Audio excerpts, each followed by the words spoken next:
Welcome to Morning Live. Good morning. Thank you for having me as well. So we've just seen one of the stories coming from Cape Town. Is this one, I imagine, of many stories you witness on a daily basis?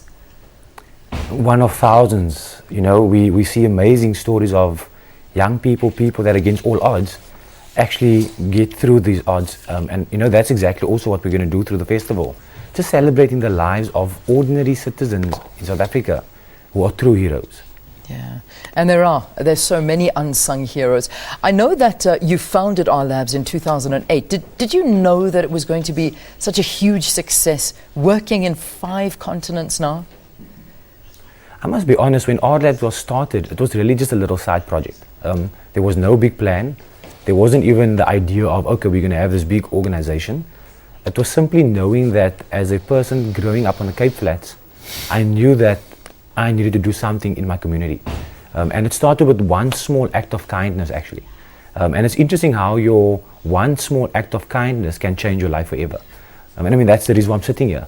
It's simply because I decided to do something within the community where I grew up in. Why was it important for you to particularly focus on women and young people? And what are the kind of skills that they actually learn from the organization? You know, we find that a lot of our young people who are at risk, you know, they're very vulnerable. The same with a lot of our women in our communities. But at the same time, they are also the pillars in our communities. A lot of households in our communities are actually run by women, by very strong grandmothers.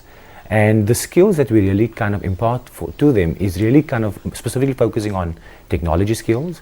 They learn things around entrepreneurship, project management.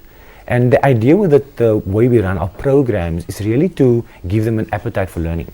Because many of our young people will find they'll drop out of school, they've lost their appetite for learning, and our approach to the way we do our skills is really giving them the opportunity to learn, but more so understand that, you know what, learning is not actually such a bad thing. It's the thing that you need to bring about change in your life. For the next 2 days, I think around about 2,500 graduates from across Cape Town are expected to receive certificates and recognition for their educational pursuit. What have been some of the success stories that have come out of this? You know, there's so many. I mean, Suzanne is one good example. A young lady that completely turned her life around. We have another young man, Eric, he, for example, came through one of our programs. He did a leadership academy program. And today this young man is running a recycling program in Mitchell's Plain. You know, and at the same time, he is now inspiring other young people to think about the environment. And you know, it's these kind of stories that really kind of make this journey so exciting. And of course, we have an amazing team of young people that is driving the Rlabs movement.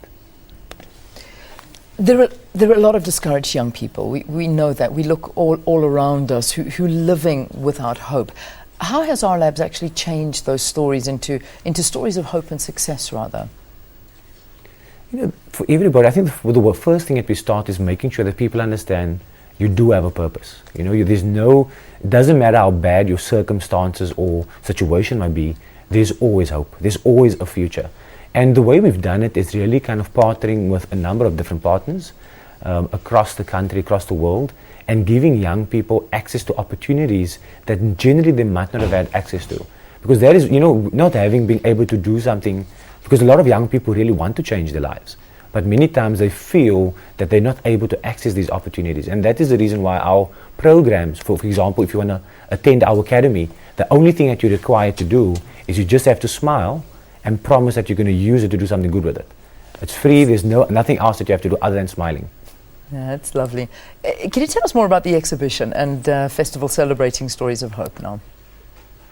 I mean, we're very excited. It's our 7-year celebration. And like I said, we're celebrating the stories of ordinary South Africans, people whose lives are true reflection of what hope is. So we're going to have a variety of artists that will be, we have graffiti art, a gentleman by the name of Seth One, Dion Kibido, which is a fine artist. And we have actually kind of gathered a number of artists in our community that is going to exhibit their work. At the same time, we're also going to have a lot of our young talent, people that's going to showcase music. But at the end, what we're trying to portray is, we want to portray that in the midst of all the darkness, there's always light. And I think that is what we're so excited for for the next 2 days. Such a lovely, lovely story. If people want to get down there, if they want more details, how do they get in touch with you? A website, other details? So if they want to register, they can still register for the tickets. They can go to rlabs.org, or they can register via our Facebook page, which is RLABS, Rlabs, and they can find the tickets there. And of course, the tickets are free. We really just want people to come and celebrate with us. We will also on display during that time, we will also be giving away thousands of scholarships and opportunities for people for 2016. Fantastic. It's been such a pleasure talking to you. Thank you so much for this feel-good story on this Friday morning as we head into the holidays where there is no hope. Hope is given by a wonderful organisation called Rlabs, and it's been a pleasure talking to Marlon Parker, who's the founder of Rlabs.